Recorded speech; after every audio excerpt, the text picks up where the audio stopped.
A splash of nail polish here, a bit of lipstick there. Iraq's GI Janes don't come to training without looking the part. We've had to blur their faces because of security concerns.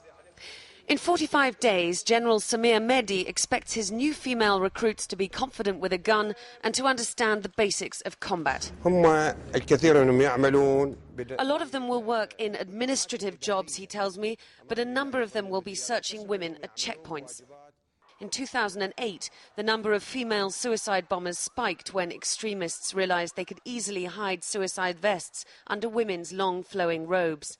The security forces quickly drafted in women to check where, for cultural reasons, men couldn't. Most of these recruits say they're not that bothered what they end up doing, as long as the monthly paycheck comes through and they can keep putting food on the table. There was just a question and answer session between the general and these female soldiers. One of them asked whether she could bring her son to the training, and he had to decline. But it just shows you that most of the women here are really just looking for a way to feed their families, and the armed services is one of the biggest employers in Iraq. Fatima's 24 and a graduate in English literature. She works in administration at the Ministry of Defence. I joined the army because the life we need to live. There is no work. The Iran-Iraq war left Omar a widow, then she lost her son to insurgent violence. The army is the only way she can support the rest of her family.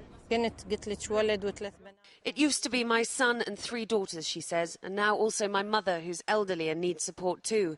But then my son died in the bombings, so it's just my 3 daughters and mother I look after. Now US troops are leaving, extremists have stepped up their attacks against Iraq's security forces. These women are scared of broadcasting the fact they've joined the army. But fighting for your country isn't such a difficult choice to make when it's your only chance of a decent salary. Diana Magnay, CNN, Baghdad.